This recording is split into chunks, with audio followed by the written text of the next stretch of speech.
हम उसको गौ माता के दर्शन करवाते थे। उसके दो फायदा होते थे, एक तो व्यक्ति को ये पता लग जाता कि भैया रुकने में कोई दिक्कत नहीं होगी, बढ़िया चकाचका दूध दही लस्सी सब मिलेंगे। और बढ़िया अक्रूर जी को बढ़िया भोजन पवाया। और इसके बाद अब प्रश्न होता है, जबकि हम लोगों का क्या आए देर नहीं हुई, प्रश्नों की झड़ी लगाते थे, भैया कैसे आना हुआ। उनका बढ़िया स्वागत हुआ, बढ़िया भोजन करवाया। कृष्ण और बलराम चाचा जी के चरण दबा रहे हैं और अब वार्तालाप हो रहा है। तो अक्रूर जी ने गोपनीयता से भगवान कृष्ण को बता दिया कि इस प्रकार का षड्यंत्र कंस ने रचा है।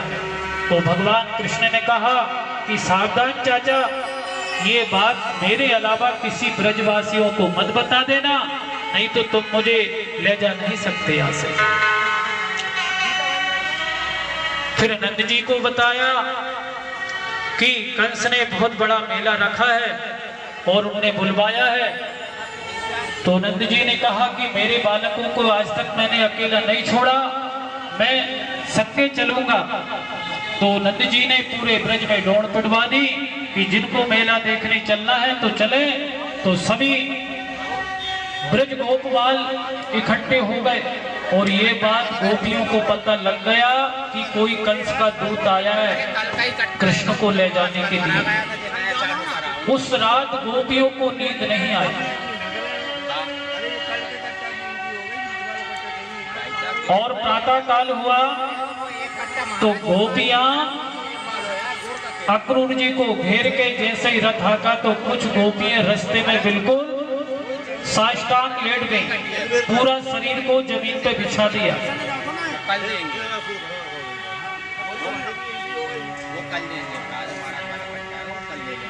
तब भगवान कृष्ण ने समझाया कि मैं कृष्ण तुमसे कभी जुदा नहीं हूं, मैं हमेशा तुम्हारे ही पास हूं, मुझे पृथक मत समझो। पर आप विश्वास रखो, मैं परसों आ जाऊंगा। तो गोपियों ने कहा कि हमारे स्वामी इतने खुश हैं मेला देखने के लिए, तो हमें इनकी खुशी में खुशी रहना चाहिए। तो गोपियों ने रास्ता छोड़ दिया और जब तक वो रथ की धूली उड़ रही है, ध्वजा रथ की दिख रही है, गोपियां उसे ही निहार रही है। अब मध्याह्न काल हुआ तो अक्रूर जी ने समझी कि मध्याह्न काल की हम संध्या कर लें। 3 काल की संध्या होती है और 3 काल भगवान का स्मरण हम लोगों को करना चाहिए। प्रातः काल ब्रह्म मुहूर्त, बहुत से ऐसे लोग हैं जो सूर्य उगते ही नहीं देखते और ब्रह्म की बात करते हैं। जिसने सही तरीके से ब्रह्म मुहूर्त भी नहीं देखा तो वो उस परमेश्वर ब्रह्म को क्या देख सकता है। ब्रह्म मुहूर्त मेला लगती है 4 बजे से। कहने का तात्पर्य ये नहीं कि आप 4 बजे से उठे, 4 की जगह 5 बजे उठ जाए। इतना भी नहीं हो सके तो सूर्य न उगे उससे पहले हम अपने बिस्तर को त्यागना ही चाहिए।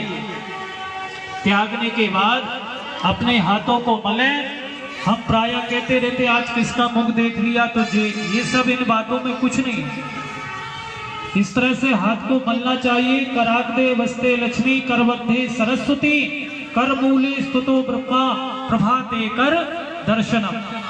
तो हमने हाथों को करे, इनमें सभी भगवान, कर मध्य सरस्वती, कर मूले स्तुतो ब्रह्मा, प्रभाते कर दर्शनम, सुबह उठ के दर्शन करें। इसके बाद पृथ्वी को स्पर्श करें। क्या बोलेंगे? समुद्र वसने देवी, पर्वत स्तन मंडले, विष्णु पत्नी नमोस्तुभ्यं, पादा स्पर क्षमस्व। पृथ्वी से सहनशील और कोई हो नहीं सकता। हम उसका सीना चीर करके किसान एक दाना छोड़ते हैं और किसानों को ये पता नहीं है दाना उल्टा गिर रहा है या सीधा गिर रहा है। घर माताएं बहनें अगर कोई बेला के बीज डालती है तो बड़े देख के डालती है कि ऐसा ही हो गया। पर किसान वर्गों का सिर्फ इतना ही है कि हमें जमीन को बोना है, वो दाना उल्टा गिरे सीधा गिरे, मगर पृथ्वी एक दाने के बदले हमें 100 अनाज पैदा करके देती है। और जितनी क्षमाशील धरती माता है, उससे बढ़ के कोई क्षमाशील हो नहीं सकता। इस प्रकार हमको उनके पैर पड़ना चाहिए। बोले राधा कृष्ण भगवान की जय। मध्याह्न काल हुआ, अक्रूर जी संध्या वंदन 3 काल की संध्या की आपको कथा सुना रहे थे। ब्रह्म मुहूर्त मध्याह्न काल 11:30 से 12 के बीच, और सूर्यास्त के समय सूर्य अस्त से पहले 3 बार सूर्यों को अर्घ्य देना चाहिए। हम हिंदुओं का कर्तव्य है सभी शिखा रखें, भगवान को अर्घ्य दें। ये ब्राह्मणों ने ठेका नहीं ले रखा कि वो ही शिखा रखें, वो ही अर्घ्य दें। आप लोग भी तो सूरज की रोशनी पाते हैं कि नहीं? सबके घर पे आती है कि नहीं सूरज रोशनी? तो हम सभी का कर्तव्य नहीं है का भगवान सूर्य को अर्घ्य दें? सभी का कर्तव्य है भगवान को अर्घ्य दें। तो अक्रूर जी जैसे ही यमुना जी में डुबकी लगाई तो वो ही जो रूप रथ पे बैठा था भगवान बलराम कृष्ण जल के अंदर दिखने लगे। कैसी झांकी दिख रही जल के अंदर? प्रहलाद भक्त भगवान की स्तुति कर रहे। तुरंत अक्रूर जी ने बाहर निकल के देखा कि मेरे संग के जे नन्हे से बच्चे ना कूद जाए। अक्रूर जी अभी समझ नहीं पा रहे भगवान को अच्छी तरह से। तो देखा तो सुता रथ पे वैसे ही बैठे, फिर डुबकी लगाई। 4-5 बार हो गया, समझ नहीं पा रहा कि ये सही है कि ये सही है। फिर भगवान के चरणों में गिर गए, प्रभु मैं पागल हो जाऊंगा। तो भगवान कहने लगे चाचा उल्टी गंगा मत बहाओ, हम आपके चरण स्पर्श करते हैं। अक्रूर जी कहने लगे प्रभु आपकी माया समाप्त कर दीजिए, हम आपको सही तरीके से पहचान नहीं पाए। अब अक्रूर जी स्वतंत्र हो गए। अभी फिक्र लग रही थी अक्रूर जी को कि मैं इनको लेके आया हूं, अगर किसी बस इनका अहित हो गया तो मैं ब्रज में मुंह दिखाने के लायक ही नहीं बचूंगा। अब अक्रूर जी बिल्कुल स्वतंत्र हो गए कि ये तो साक्षात नारायण है, इसकी हमें क्या फिक्र करना चाहिए? ये तो पूरी जगत की फिक्र करता है, कण कण में रज रज में इसकी ही सत्ता है। इसके रोम में हजारों ब्रह्मांड लटक रहे हैं। हमको जितना ये संसार दिखता है उतना ही नहीं है।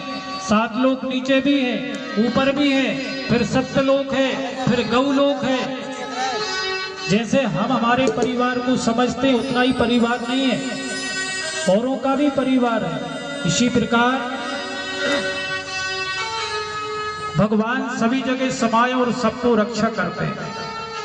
अक्रूर जी सुनिश्चित हो गए और अक्रूर जी प्रार्थना करी कि प्रभु आप हमारे घर भी पधारना।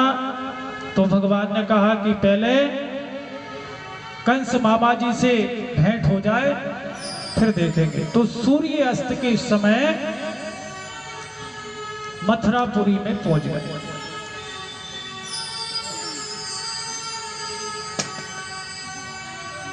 अभी थोड़ी देरी है, अगर ये इशारा कर रहे हैं कंस का समय नजदीक है। और जैसे ही मथुरा में पहुंचे तो बाबा से कहा बाबा अभी 1 घड़ी दिन बाकी है, अगर आपकी आज्ञा हो जाए तो हम थोड़ा सा घूम लेंगे और कल आपके संग घूम लेंगे। तो कहने लगे भैया ये ब्रज नहीं है, ये मथुरा है।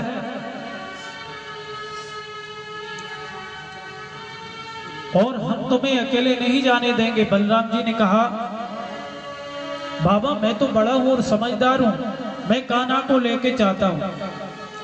जब बहुत बार आग्रह करा तो पिता मान गए।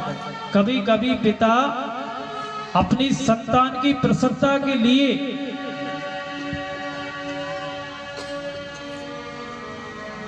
वो हार भी जाते हैं। पिता इतना शक्तिमान है, संतान को खुश करने के लिए वो जानबूझ के हार जाते और उनकी संतान खुश होती है कि हमने पिताजी को हरा दिया। पिताजी भले ही 5वीं पास थे, संतान जब कोई अधिकारी बनता है तो सबसे ज्यादा उस पिता को खुशी होती है। उसे इतना महसूस खुशी होती है कि वो वर्णन नहीं कर सकता। तो उन्होंने कहा कि चलो उनको एक पहर देने घूम के आते हैं। तो सभी ग्वाल वालों को और भगवान बलराम जी कृष्ण आज मथुरा में घूमने के लिए गए। अब चले जा रहे हैं तो स्वागत हो रहा है। ग्वाल वालों ने कहा भैया मेला तो हम हजारों घूमने गए, पर मेला में माला तो हमें पहनाई और तुम्हें जहां जो भी आ रहा है माला पहना रहा। कहले तुम लोगों को पता नहीं है किस नगर के राजा वो हमारे मामा है कंस। तो कहा भैया ये बात हमें ही बता देते, तुझे भिकमंगा घाई कपड़ा पहन के आए, हम भी बढ़िया सज बज के बढ़िया बगलबंदी बांध के जो लंबो तिलक लगा के कंठी माला धारण करके आते। अब तेरे मामा के आगे तो हम भिकमंगे घाई लगेंगे। भगवान ने कहा फिक्र मत करो, व्यवस्था करते हैं। अब चले जा रहे हैं और जिन्हें नारियों को पता लगा कि पूतना को मारने वालों आ गए, तो दर्शन करने के लिए युवती झरोखा से देख रही हैं। बुजुर्ग महिलाएं बाहर निकल आई, जो मान मर्यादा वाली पर्दा वाली थी वो झरोकों से देख रही हैं। मेरे राम जी मिथिला में थे तो उनको जब निहारते थे तो उनके नेत्र नीचे होते थे, और भगवान कृष्ण को जो कोई बात कर रहा हो तीसरी मंजिल पे तो वहीं बिल्कुल तीर की तरह उनकी नेत्र जा रहा है। और चले जा रहे हैं, सभी भगवान के दर्शन कर रहे हैं। अब आगे मामा जी मिल गए। कंस का धोबी था, कहा मामा जी राम राम। कहा भैया हम नहीं पहचान पाए। कहले कंस हमारे मामा, और जो कंस हमारे मामा तो वहां के जो रहने वाले हैं वो भी हमारे मामा। कुछ समझ गया तो भगवान को नाना प्रकार की गाली देने लगा। संस्कृत की गाली इस लोगों को घाई लगती है। यहाँ पे हमरे घाई गवारपन की गाली नहीं रहती। बाचाल कहने लगा, ढोरचरा कहने लगा कि तुम गैयों के पीछे घूमने वाले, तुझे राजश्री वस्त्रों को पहनने का अधिकार नहीं है, और तुम क्या जानो ये महाराजा कंस के वस्त्र हैं। इतना कहे देर नहीं हुई, जो चाटा मारा तो शीश जड़ा। गोविंदाय नमो। अब भगवान ने वस्त्रों की व्यवस्था कर दी कि ग्वाल वाल जो भी इच्छा है बढ़िया धारण कर लो। सबों ने वस्त्र धारण करे। अब चलने लगे तो जिस गली से जहां झाड़ू लगाने की व्यवस्था करने की जरूरत नहीं है, कपड़ों से ही झाड़ू लगती जा रही है। जैसे एंगल पे अपन कपड़ा टांग देते हैं ना, लटकते रहते हैं, क्योंकि कोई वो नाप तोल में थोड़ी थे। कहने लगे लाला हम तो इनसे पहले तो हमारे फटे पुराने कपड़ों में ही ठीक थे, कि इनकी जब तक फिटिंग नहीं होगी, जब तक आनंद आने वालों नहीं है। इतने में दर्जी सरकार की जय हो, अगर आपकी कृपा हो जाए तो मैं आपके वस्त्रों को सुधार दूं। कि भैया बहुत अच्छी बात है। तो दर्जी ने समस्त वस्त्रों को उनके नाप के अनुसार बनाया। वही दर्जी है जब मिथिलापुरी में भगवान गए थे तो उसने सोचा था कि ऐसे वर कुंवरों की मैं भी कभी कपड़े बने मेरे हाथ से और भगवान धारण करें। प्रभु ने इस समय आके मनोकामनाएं पूर्ण करी, सबके वस्त्र इच्छानुसार उनकी फिटिंग कर दी। और भगवान ने आशीर्वाद दिया कि जाओ कलयुग में तुम्हारा दिन दूनी रात चौगनी लक्ष्मी बढ़ेगी। 10 रुपए का कपड़ा भले ही हो, उससे चौगनी उसकी सिलाई लगती है। तो अपन सभी जानते ही हैं कपड़ा की कीमत भले कितनी हो, सिलाई पे फर्क नहीं आएगा। आशीर्वाद दिया, उस आशीर्वाद का आज जो भी टेलर का काम करते हैं वो उसको ग्रहण कर रहे हैं। बोले बाल कृष्ण भगवान की। अब बढ़िया चकाचक वस्त्र हो गए और फिटिंग हो गए। कल काना थोड़ी कसर और लग रही है। अब कौन सी कसर कि हम ब्रजवासियों के गले में 2-4 गटर माला नहीं हो तो हमें गला सोना लगता है। तो उसी मथुरा में एक सुदामा नाम का माली रहता था। इतना भगवान का परम भक्त था, किसी के घर भगवान गए अथवा नहीं गए, पर आज सुदामा जी के घर जो माली है वो सुता ही जाते हैं। तो आज भगवान उस सुदामा माली के पास गए।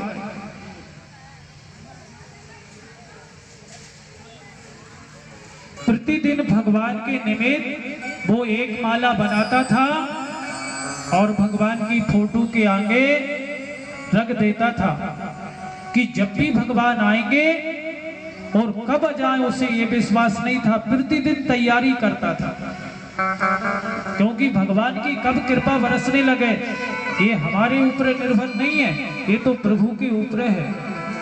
आज भगवान सुता ही पहुंच गए, बढ़िया मोटी सी माला भगवान को धारण करवाई और सभी ग्वाल वाल थे उनको पहना दी।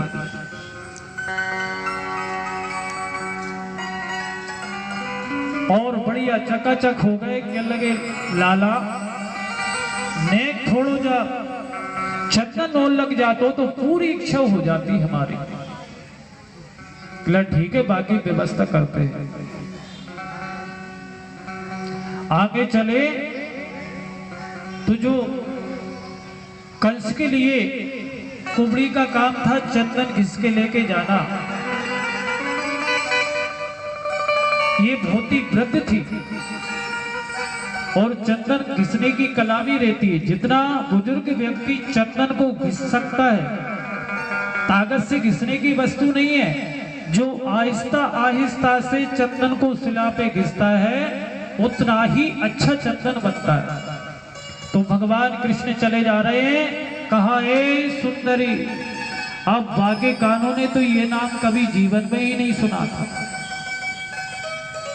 उससे तो कोई अच्छी तरह से बात करना भी पसंद नहीं करते थे। जब उसने ये नाम सुना तो पलट के देखा, कहा कि प्रभु कुछ आपने कहा कि हाँ सुंदरी प्रभु के पास आ गई, कि कुछ हमें भी चंदन मिलेगा। कहा स्वामी इससे बढ़ के और क्या भाग होगा। भगवान को भी चंदन लगाया, ग्वाल बाल भी अपना चेहरा सामने ले आया, जो था सबका बेजर बोर्ड टूट चुका। कहले भैया अब हो गए हम चकाचक, अब कोई कसर नहीं है। काना कुबड़ी 3 जगह से टेढ़ी थी और भगवान तो एक माध्यम बनाते हैं किसी चीज को। जब उसका समय आ जाता है तो जैसे ही कुबड़ी भगवान के पास आई और भगवान ने अपने श्री चरणों से कुबड़ी का जो अंगूठा है उसको दबाया, उसकी टेढ़पनता उस पे हाथ रखा, जो झटका दिया तो बिल्कुल दिव्य देह धारण को प्राप्त हो गई। बोलिए बाल कृष्ण भगवान। अब मथुरा के व्यापारियों को पता लग गया, व्यापारी समाज सबसे ज्यादा समझदार होती है और दूरगामी होती है। उन्हें पता लग गया कि आने वाली सरकार इन्हीं की है, तो वो पहले से ही गुणगान गान करने लगते हैं और बढ़िया स्वागत हो रहा है, क्योंकि अब उन्हें लग रहा है कि कंस तो निश्चित मरेगा, इनका ही साम्राज्य होगा। तो अपन थोड़ी दोस्ती बढ़ा लें। भगवान का स्वागत हो रहा है भक्त जगह जगह।